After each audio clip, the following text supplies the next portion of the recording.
Number 2, இரண்டாவதாக நீங்கள் தனியாக நிற்கிறதுனால உண்டாகிற இரண்டாவது ஆசீர்வாதம், அதை கூட நம்ம வாசிக்க போறோம். நீங்கள் ஆதியாகமம், ஸ்தோத்திரம், ஆதியாகமம் 30ஆம் அதிகாரத்தை எடுத்துக்கொள்ளுங்கள். ஆதியாகமம் 30ஆம் அதிகாரத்தில் நம்ம 27வது வசனத்திலிருந்து நம்ம வாசிக்க போகிறோம். எல்லாரும் எடுத்துக்கொள்ளலாம். ஆதியாகமம் 30வது அதிகாரத்தில் 27வது வசனத்திலிருந்து நம்ம வாசிக்கலாமா? அப்பொழுது லாபான், உன் கண்களில் எனக்கு தயவு கிடைத்ததேயானால் நீ இரு, உன் நிமித்தம் கர்த்தர் என்னை ஆசீர்வதித்தார் என்று குறிப்பினால் அறிந்தேன். உன் சம்பளம் இன்னதென்று எனக்கு சொல், நான் அதை தருவேன் என்றான். அதற்கு அவன், நான் உம்மை சேவித்த விதமும்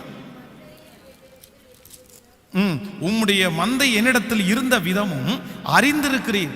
நான் வரும் முன்னே உமக்கு இருந்தது கொஞ்சம், நான் வந்த பின் கர்த்தர் உம்மை ஆசீர்வதித்ததினால் அது மிகவும் பெரிதாயிருக்கிறது.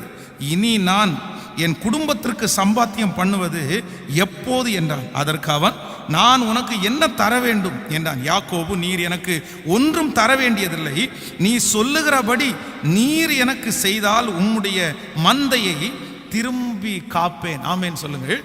இதுவரையிலையும் இந்த யாக்கோபு தன்னுடைய மாமனாகிய லாபானுடைய வீட்டிலேயே அடைக்கலமா இருக்கிறேன்.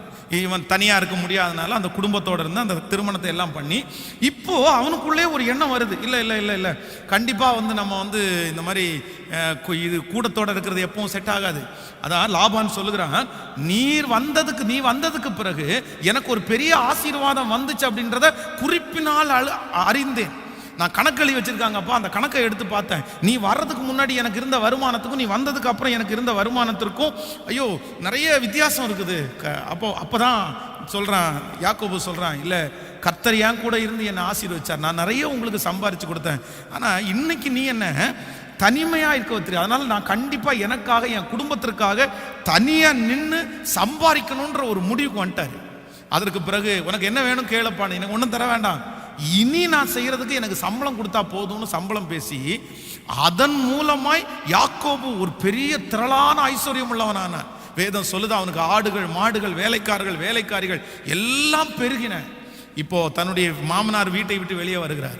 மாமனார் இவரை தேடி வரார். தேடி வரும்போது வேதம் சொல்லுது, அந்த மாமனாருக்கு முன்பாக யாக்கோபு தலை குனிந்தல்ல, தலை நிமிர்ந்து நின்றான்.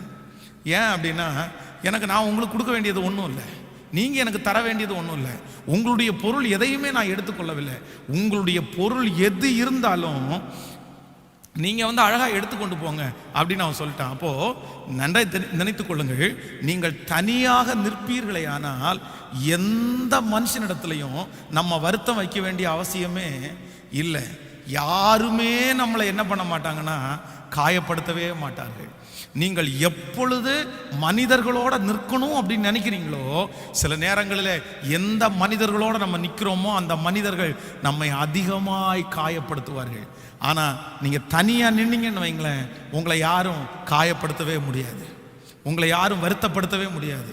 இன்னைக்கு சிலர் ரொம்ப காயப்பட்டிருக்கிறதுக்கு காரணம் என்ன அப்படின்னா, தெரியாதவர்களால் அல்ல, தூரத்தில் இருக்கிறவர்களால் அல்ல, மூணாவது நபர்களால் அல்ல, யார் நம்ம கூட நின்னாங்களோ, யார் நமக்கு தோள் கொடுத்தாங்களோ, யார் நம்மளை தூக்கி விடணும்னு நினைச்சாங்களோ அவங்களால தாங்க நமக்கு ரொம்ப மன வருத்தம், அவங்களால தாங்க நமக்கு ரொம்ப கஷ்டம். அதனால சில நேரங்கள்ல ஆண்டவர் உங்களை தனிமையா இந்த பாதையில ஓடுப்பா, உனக்கு யாரும் வேண்டாம் அப்படின்ற காரியத்தை உங்களுக்கு செய்யும்போது நீங்க மனசார அதை ஏற்றுக்கொள்ளணும். ஏன் அப்படின்னா, நான் தனியா நிற்கும் போது தான் நிறைய மனிதர்கள் என்னை வருத்தப்படுத்தவே முடியாது. ஆமேன்னு சொல்லுங்கள். எத்தனை பேர் விசுவாசிக்கிறீங்க? இல்லை அப்படின்னா சில நேரங்களில் அவங்க ரொம்ப ஈஸியாக நம்மளை என்ன பண்ணிடுவாங்கன்னா வருத்தப்படுத்திட்டு போயிட்டே இருப்பாங்க. அவர்களாலே நமக்கு மிகப்பெரிய பயம் உண்டாகும்.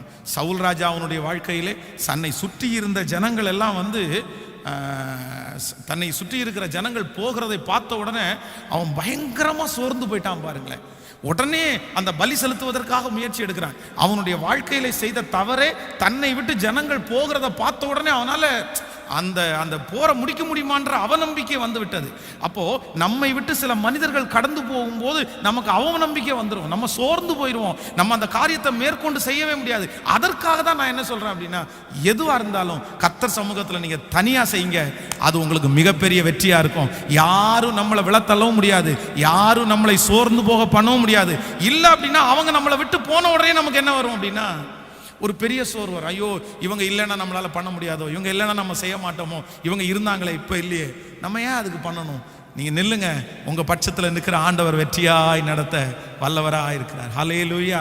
ஸோ நீங்க தனியாக நிற்கிறதுனாலே கிடைக்கிற இரண்டாவது ஆசீர்வாதம் என்ன அப்படின்னா, நான் யாரு போனாலும் யார் வந்தாலும் நான் கவலைப்பட போறதே இல்லை, நான் சோர்ந்து போகவே மாட்டேன். என்னை யாருமே என்ன பண்ண முடியாதுன்னா சோர்ந்து போக பண்ண முடியவே முடியாது. இந்த ஊழியத்தில் ஆரம்பிக்கும் போது கர்த்தர் எனக்கு கற்றுக் கொடுத்த மிகப்பெரிய காரியம் என்ன அப்படின்னா, அதான் உனக்கு 1000 பேர் இல்லாமல் இருப்பாங்க, 1000 பேர் வருவாங்க. ஆனால் எத்தனை பேர் வந்தாலும் உன் முகம் நீ யார்கிட்ட தான் பார்க்கணுன்னா என்ன தான் பார்க்கணும். நானும் நீயும் இந்த மகா பெரிய தரிசனத்தில் கோடிக்கணக்கான பேரை கர்த்தர் என் கூட இணைச்சாலும் நான் நோக்கி பார்க்க வேண்டியது ஜனங்களை அல்ல, நான் நோக்கி பார்க்க வேண்டியது வானத்தையும் பூமியையும் படைத்த கர்த்தரை தான் நான் நோக்கி பார்க்க வேண்டும். அப்பதான் நான் சொல்றேன், நீங்க கூட என்னை எப்போ வருத்தப்படுத்த மாட்டீங்க தெரியுமா? நீங்க கூட என்னை எப்போ வருத்தப்படுத்த மாட்டீங்கன்னா, உங்களை நான் எதிர்பார்த்துட்டேன் அப்படின்னா நீங்க கண்டிப்பா வருத்தப்படுத்துற சூழ்நிலைக்கு தள்ளப்படுவீர்கள். நீங்க என்ன வருத்தப்படுத்துவீங்க. ஆனா நான் கர்த்தரை எதிர்பார்த்தேன் அப்படின்னா நீங்க என்ன வருத்தப்படுத்தவே முடியாது. ஹல்லேலூயா. அப்போ ஒவ்வொருத்தரும் மனுஷனே அல்ல, யாரதான் அப்படின்னா கர்த்தரையே ஆமோதிக்கிறீங்களா இல்லையா? என் பக்கத்துல நீர் இரு ஆண்டவரே, என் கூட நீர் இரு ஆண்டவரே. நீர் என் கூட இருந்தா என்னை ஏன் வருத்தப்படுத்துறாங்க, என்னை ஏன் கஷ்டப்படுத்துறாங்க, என் மனசை ஏன் உடைக்கிறாங்க? இல்லை, ஆள் வேணும் ஜனங்கள் இருக்கணும்னு நினைக்கிற எல்லாருக்கும் இந்த செய்தி கண்டிப்பாக பொருந்தும். நீங்கள் தனியாக நின்றாதான் அவர்கள் உங்களை வருத்தப்படுத்த முடியாது. ஆமென் சொல்லுங்க. நம்பர் 3, மூன்றாவதாக ஒரு காரியத்தை நம்ம ஜெபித்து முடிக்க போறோம். ஆதியாகமம் 13ஆம் அதிகாரத்தை எடுத்துக்கொள்ளலாம். ஆதியாகமம் 13ஆம் அதிகாரத்திலே 14வது வசனத்தை வாசிக்கலாமா? 13ஆம் அதிகாரம் 14வது வசனத்திலிருந்து வாசிக்கலாம். சோதோமின் ஜனங்கள் பொல்லாதவர்களும் கர்த்தருக்கு முன்பாக மகா பாவிகளுமாய் இருந்தார்கள். ரோத்து ஆபிரகாமை விட்டு பிரிந்து கர்த்தர் ஆபிரகாமை நோக்கி, உன் கண்களை ஏறெடுத்து நீ இருக்கிற இடத்திலிருந்து வடக்கையும் தெற்கையும் கிழக்கையும் மேற்கையும் நோக்கிப்பார். நீ பார்க்கிற இந்த பூமி முழுவதையும் நான் உனக்கும் உன் சந்ததிக்கும் என்றென்றைக்கும் இருக்கும்படி கொடுத்து உன் சந்ததியை பூமியின் தூளை போல பெருக பண்ணுவேன். ஒருவன் பூமியின் தூளை எண்ணக்கூடுமானால் நான் உன் சந்ததியையும் எண்ணப்படும். நீ எழுந்து தேசத்தின் நீளமும் அகலமும் எம்மட்டோ அம்மட்டும் நடந்து திரி, உனக்கு அதை தருவேன் என்றான். அல்லேலூயா. கையை உயர்த்தி ஒரு ஹல்லேலூயா சொல்லுங்க. இந்த சம்பவம் என்ன அப்படின்னா, ஆபிரகாமும் லோத்தும் இப்ப இருக்கிறாங்க. நீங்கள் ஆபிரகாம் தன்னுடைய ஊரை விட்டு கிளம்பும் போது பார்த்தீங்க அப்படின்னா ஒவ்வொருத்தரா அவனை விட்டு கலந்துட்டே இருக்கிறாங்க. ஃபர்ஸ்ட் ஒரு இடத்துல தேராகு அந்த ஒரு டீம் அவனை விட்டு கலருது, அடுத்த டைம் இன்னொரு டீம் அவனை விட்டு போகுது. இப்போ கடைசி வரைக்கும் அவனோட பிரயாணம் பண்றது யார் அப்படின்னா இந்த லோத்து தான் பிரயாணம் பண்றான். அப்போ ஆபிரகாம் என்ன நினைச்சிருப்பா அப்படின்னா, சரி இடையில வந்தவங்க நிறைய பேர் நம்மளை விட்டுட்டு போயிட்டாங்க, ஆனா இந்த லோத்து நம்மளை விட்டு கண்டிப்பா போக மாட்டான், அதனால அவனுக்கு நிறைய ஃப்ரீனஸ் எல்லாம் கொடுத்து வச்சிருந்தான். இப்ப திடீர்னு பார்த்தா லோத்துக்கும் ஆபிரகாமுக்கும் எந்த பிரச்சனையும் இல்லை, ஆனா லோத்துனுடைய மந்தை மேய்ப்பருக்கும் ஆபிரகாமுடைய மந்தை மேய்ப்பருக்கும் பயங்கரமான வாக்குவாதம் இப்ப பிரிகிற சூழ்நிலையில போயிட்டாங்க. இதுவரையிலும் பிரியாம இருக்கிறது இவர் ஒருத்தர் தான், இப்ப அவனும் பிரிஞ்சிட்டான். இப்ப அவன் போயிடறான். போன அது வரைக்குமே ஆண்டவர் இப்படிப்பட்ட வாக்கு தத்தத்தை ஆபிரகாம்கிட்ட சொல்லவே இல்லை. ஆனா எப்போ ஆபிரகாமை விட்டு லோத்து பிரிந்து போறானோ அப்பவே கர்த்தர் என்ன சொல்றாரு அப்படின்னா, நீ இந்த பூமியில எவ்வளவு தூரம் நடக்க முடியுமோ அவ்வளவு தூரம் நடந்து திரி, அதை நான் உனக்கும் உன் சந்ததிக்கும் நான் தருவேன்னு கர்த்தர் வாக்கு கொடுத்தார். இவன் லோத்து போகிற வரைக்கும் அந்த வாக்குத்தத்தம் வரவே இல்லை. நன்றாய் கவனித்துக் கொள்ளுங்க. நீங்க சிலர் நம்மளை விட்டு கலர்றதை பற்றி கவலைப்படக்கூடாது. சிலரை ஆண்டவர் நம்மை விட்டு எடுத்துக்கொள்றதை பற்றி கவலைப்பட, அவங்க டேலண்ட் உள்ள ஆட்களா இருக்கலாம், அவங்க பணபலம் உள்ளவர்களா இருக்கலாம், இல்லையென்றால் அவர்கள் உங்களுக்கு சப்போர்ட்டிவான ஆட்களா இருக்கலாம். கர்த்தரே ஒரு மனுஷனை உங்களை விட்டு விலக்குறார் அப்படின்னா நீங்க நினைக்க வேண்டியது, உங்களை தனியா நிக்க வைக்கிறாருன்னா நீங்க நினைக்க வேண்டியது ஒண்ணு என்னன்னா, கர்த்தர் உங்களை முழுமையா ஆசீர்வதிக்க போறாருன்னு அர்த்தம். கர்த்தர் எப்படி உங்களை ஆசீர்வதிக்க போறாரு? சிலர் தனியாக நின்றால்தான் நீங்கள் முழுமையான ஆசீர்வாதத்தை பெற்றுக்கொள்ள முடியும். உங்களுடைய தரிசனம் முழுமையாக நிறைவேற வேண்டும் என்றால் நீங்கள் தனியாக நின்றால்தான் உங்கள் தரிசனம் முழுமையாக நிறைவேற்றப்படும். இல்லை அப்படின்னா அவங்க எனக்கு ஹெல்ப் பண்ணுவாங்க, அவங்க கூட இருக்கட்டும்னு நினைச்சீங்கன்னா உங்க தரிசனம் உங்களை கொண்டு கர்த்தர் வச்சிருக்கிறது முழுமையா என்ன பண்ணாதுன்னா ஃபினிஷ் ஆகவே ஆகாது. இதுவரைக்கும் ஆபிரகாமுக்கு இப்படி வாக்குத்தத்தம் கிடைக்கல. அவன் வெளியே போனோன்னு கர்த்தர் சொல்றாரு, மொத்தமும் யாருக்கு தான்ப்பா, நீ எவ்வளவு தூரம் நடக்க முடியுமா நடந்தது, எல்லாமே உனக்கு தான், எல்லாமே உனக்கு தான், நான் உனக்காக தான் வச்சிருந்தேன். ஸோ அவன் உள்ள இருந்தான். அவன் ஜெபத்தில் குறைவு, விசுவாசத்தில் குறைவு. நீ நேசிக்கிற அளவுக்கு என்ன அவன் நேசிக்கல, நீ விரும்புகிற அளவுக்கு நீ என்ன விரும்பலை. இப்போ அவன் வெளியே போனதுக்கு அப்புறம் உன்னை மட்டும் நான் தனியாக கான்சன்ட்ரேட் பண்ண விரும்புகிறேன். ஹல்லேலூயா.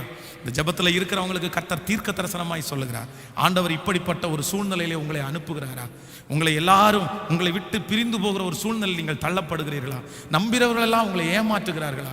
நான் நம்புகிறேன் ஆண்டவர் உங்களை தனியாக கர்த்தர் உங்களை ஆசீர்வதிக்கிறதுக்கு கர்த்தர் விரும்புகிறார். உங்களுக்குரியதை கர்த்தர் கொடுக்கிறதுக்காய் கர்த்தர் விரும்புகிறார்.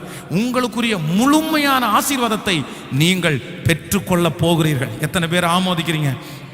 உங்க ஆசீர்வாதத்தை அவங்க பிச்சு பிச்சு எடுக்கிறதுனால, அவங்க தூரத்தில் கொண்டு போறதுனால ஆண்டவரால் உங்களால முழுமையாக ஆசீர்வதிக்கவே முடியல. அதனால நான் இந்த செய்தியை கொடுக்கறதுனால அவசரப்பட்டு உடனே சுற்றி இருக்கிறவங்கள எல்லாம் கலட்டி விட்டுட்டு நீங்க வந்துருங்க அப்படின்னு சொல்லலை. நீங்க யாரையுமே கலட்டி விட வேண்டாம், உங்களை விட்டு யாருமே போக வேண்டாம். கர்த்தருக்கு பிரியமில்லாதவர்கள் உங்களோட இருப்பார்களே, ஆனால் நீங்க ஜெபம் மட்டும் பண்ணுங்க, அவங்க உங்களோட இருக்க முடியாது, அவங்க உங்களோட இருக்கவும் மாட்டாங்க. ஆமோதிக்கிறீங்களா இல்லையா? அவங்களே அவங்க உங்களை விட்டுட்டு சமாதானமாக அவங்க வெளியே போயிடுவாங்க, நீங்கள் ஜெபம் மட்டும் பண்ணால் போதும். ஸோ அப்படி உங்களை விட்டு போகிறவங்களுக்காக நீங்கள் என்ன படக்கூடாது அப்படின்னா வருத்தம் மட்டும் படக்கூடாது. வருத்தம் மட்டும். எல்லாரும் மாறுவார்கள். மாறுவார்களா? சத்தமாக சொல்லுங்க. எல்லாரும் மாறுவார்களா? எல்லாரும் கைவிடுவார்களா? அதான் நான் 3 காரியத்தை எப்பவும் சொல்லுவேன். ஒன்று, யாரு வேணாலும் உங்கள் மேலே பொறாமப்படுவாங்க. ஹலோ சொல்லுங்க, சத்தமா சொல்லுங்க. யாரு வேணும்னாலும் உங்க மேல பொறாமப்படுவாங்க. ஒரு வீட்டில் 2 பெண் குழந்தைகள், குட்டி குழந்தைங்க இருக்குது. இந்த 2 குட்டி குழந்தைங்களுக்குள்ள இந்த இளைய குழந்தை வந்த உடனே அந்த குழந்தைக்கு கொஞ்சம் உடம்பு நல்லா இல்லைன்னு சொல்லி அவங்க அம்மா அப்பா கேர் எடுக்க ஆரம்பிச்சிட்டாங்க. இந்த மூத்த பாப்பா வந்து 2 குழந்தைங்க சின்ன குழந்தைங்க தான், கேர் எடுக்க ஆரம்பிச்ச உடனே இந்த குழந்தை தொட்டிலில் படுத்து கிடக்கும் போது கையை பிடிச்சி இழுத்து அது கீழே தள்ளி போடும். அந்த குழந்தைய போய் படார்னு அடிக்கும். இந்த சின்ன குழந்தைக்கு எதுவுமே தெரியாது. ஆனால் அம்மா அப்பா ஒரு குழந்தைய எக்ஸ்ட்ரா கேர் எடுக்கிறாங்கன்றது அதால் தாங்க முடியல. அதாங்க முடியும். ஒரு வாலிபு பொண்ணு பிசாசு பிடிச்ச மாதிரி சர்ச்சில் வருது. என்ன பிரச்சனை அப்படின்னு கேட்டால் சொல்லுது, எங்கள் அக்காவை நான் கொன்னாதான் உள்ள பிசாசு பேசுகிற மாதிரி அது பேசுது, ஆக்டிங் பண்ணுது. எங்கள் அக்கா செத்துட்டானா நான் நல்லா ஆயிடுவேன், எங்கள் அக்கா செத்துட்டானா நான் நல்லா ஆயிடுவேன். அப்புறம் விசாரித்து பார்த்தா தான் தெரியுது, சின்ன வயசுலேருந்து அவங்க அம்மா அப்பா அக்காவுக்கு ரொம்ப கேர் எடுக்கிறதுனால அவங்க மேலே ஒரு பொறாமை. அப்போ ஒன்று நினைத்துக் கொள்ளுங்கள், யார் வேண்டும் என்றாலும் உங்கள் மேல் பொறாமை. பெத்த அம்மா கூட சில டைம் பொறாமப்படுவாங்க, பெத்த அப்பா கூட பொறாமப்படுவாங்க. யார் வேண்டும் என்றாலும் பொறாமப்படுவார்கள். நம்பர் 2, யார் வேண்டும் என்றாலும் மாறுவார்கள். யார் வேண்டும் என்றாலும் மாறுவார்கள். அழுத்தி சொல்றேன், யார் வேணாலும் நீங்க மலையை போல நம்பி இருக்கிறவங்க கூட மாறுவாங்க. நம்பர் 3, யார் வேண்டும் என்றாலும் கைவிடுவார்கள். இந்த 3ஐயும் ஒரு ஆண்டவருடைய பிள்ளை மறக்கவே கூடாது சாகிற வரைக்கும். ஒன்று, யார் வேணாலும் என் மேலே பொறாமப்பட முடியும். நம்பர் 2, யார் வேணாலும் என்னை மறந்துடுவாங்க.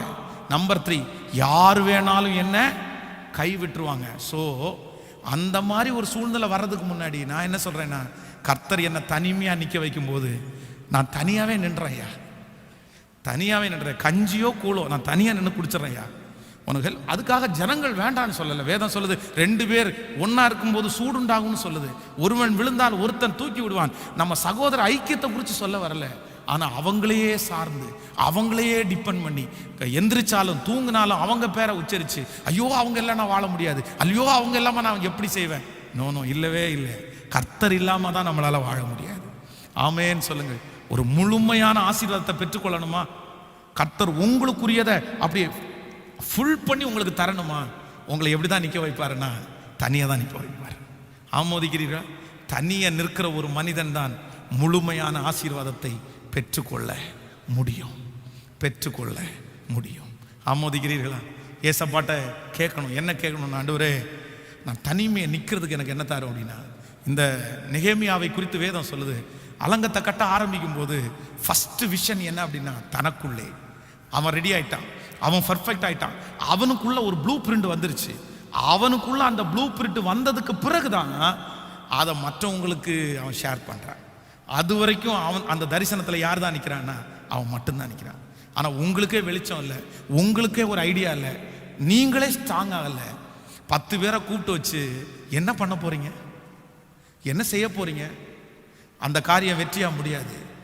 முதல்ல உங்க தரிசனத்தில் யார் நிற்கணும்? சத்தமா சொல்லுங்க. நீங்க நிற்கணும், நீங்க ஸ்ட்ராங் ஆகணும். ஊழியத்தில் கர்த்தர் எனக்கு கற்றுக் கொடுத்த பாடமே அதான். நீ ஊழியம் செய்யறதுக்கு லாயக்குள்ளவனா மாறணும் அப்படின்னா ஃபர்ஸ்ட் நீ தனியா நில்லு.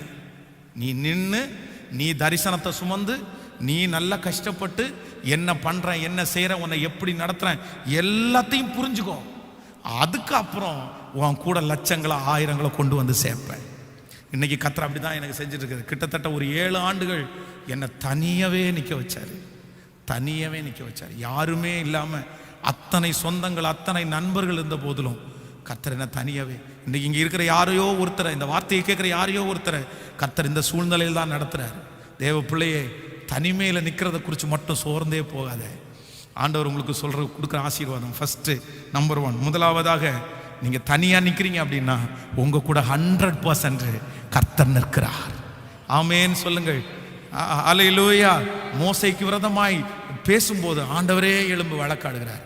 என் பையன் தனியான்னு நினைச்சிடாத, நான் என் பையன் கூட இருக்கிறேன், அவனுக்காக நான் யுத்தம் பண்ணுவேன், அவனுக்காக நான் வழக்காடுவேன்னு கர்த்தர் எழும்பி நிற்கிறார். ஸோ நீங்கள் தனியாக இருக்கும்போது நம்பர் 1 கர்த்தர் உங்களோட இருக்கிறார்.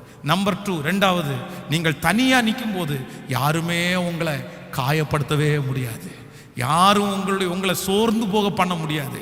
நீங்கள் தனியாக நிற்கலைன்னா தான், கூட்டத்தோடு இருந்தால் தான் அவங்க நம்மளை சோர்ந்து போக பண்ணுவார்கள்.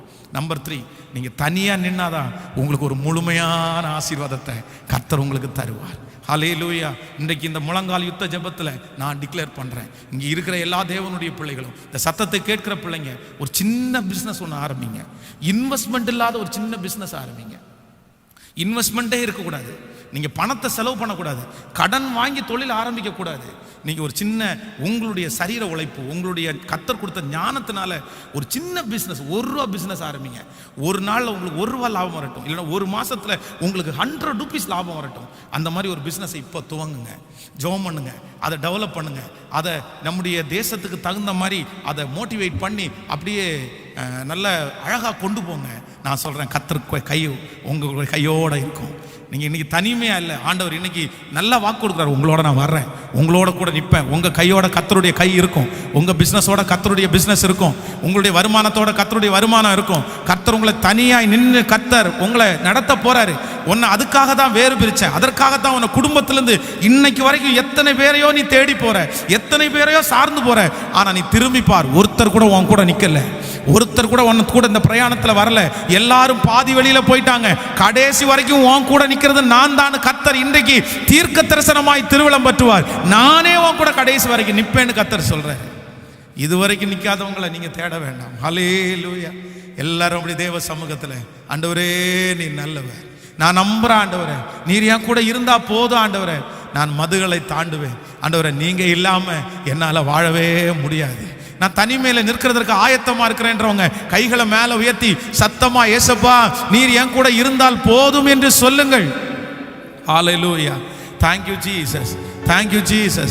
நம்புகிற மனிதர்கள் நம்மை கைவிடும் போது கர்த்தர் நம்மை ஒரு நாளும் கைவிடவே மாட்டார். நாம் அவரால் மறக்கப்படுவது இல்லை, அவர் நம்மை கைவிடுகிறவரே அல்ல, அவர் நம்மை கைவிடுகிறவரே அல்ல. மனிதர்கள் மறந்து போனாலும், காரணமே இன்றி நம்மை பகைத்தாலும், நம்மை கைவிடாத ஒரு தெய்வம் நம்மோடு கூட இருக்கிறதுனால் எல்லாரும் இருதயத்தின் ஆழத்திலிருந்து இயேசுவே ஹல்லேலூயா சொல்லுங்க. ஏசப்பா சமூகத்தில் அந்த வார்த்தைகளை சொல்லி கர்த்தரை ஆராதிச்சுட்டே இருங்க. நன்றி ஆண்டவரே, நன்றி. ஓ உம்மாலே நாம் மறக்கப்படுவதில்லை, உம் வார்த்தை மாறுவதே இல்லை.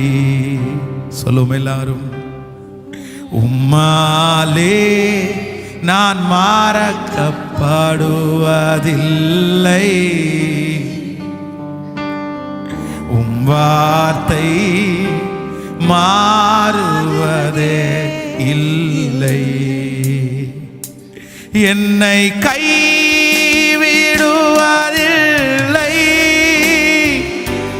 என்னை விட்டு விலகுவதில்லை. சொல்லுவோம், என்னை கைவிடுவதில்லை,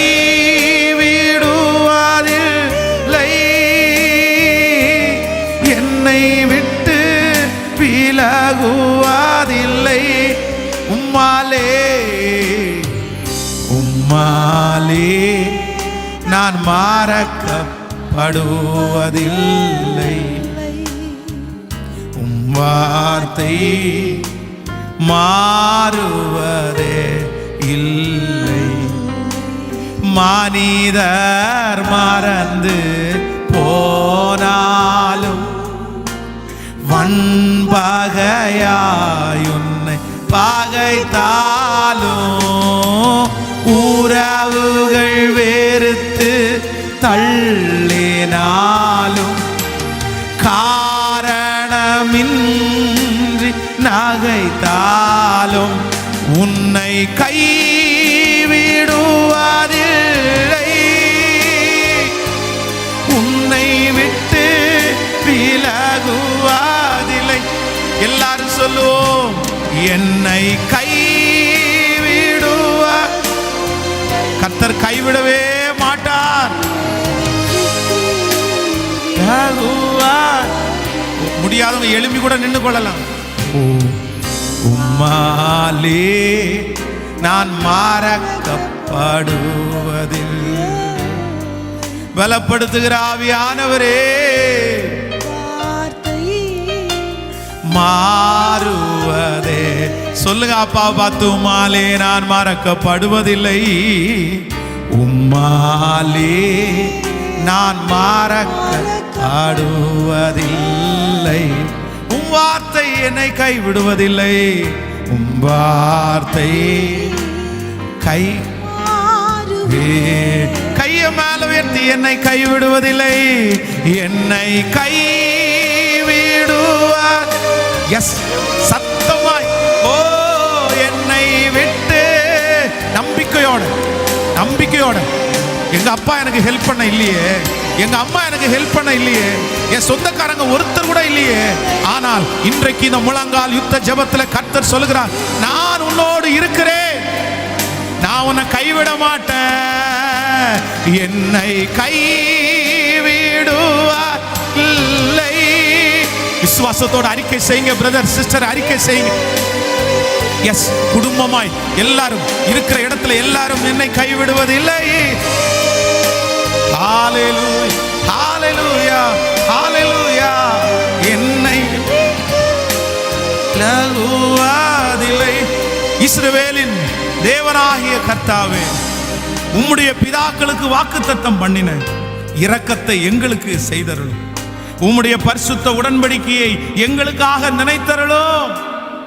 எங்கள் சத்துருக்கள் கையிலிருந்து எங்களை நீங்களாக்கி உயிரோடு இருக்கும் நாளெல்லாம் நாங்கள் பயமில்லாமல் உமக்கு முன்பாக பயபக்தியோடும் நீதியோடும் உமக்கு ஊழியம் செய்ய எங்களுக்கு கட்டளை இடுவீராக. நீர் உம்முடைய ஆபிரகாமுக்கு இட்ட ஆணை, ஓ ஈசாக்குக்கு நீர் கொடுத்த வாக்குத்தத்தம், உம்முடைய பரிசுத்த தீர்க்கதரிசிகளுக்காக நீர் சொன்ன வாக்கின்படியே உமது ஜனத்தை சந்தித்து மீட்டு அவர்கள் சத்துருக்கள் கையிலிருந்தும் எங்களை பகைக்கிறவர்கள் கையிலிருந்தும் ஹalleluya எங்களை ரட்சித்து எங்களோடு இருந்து எங்களை நடத்துவீராக.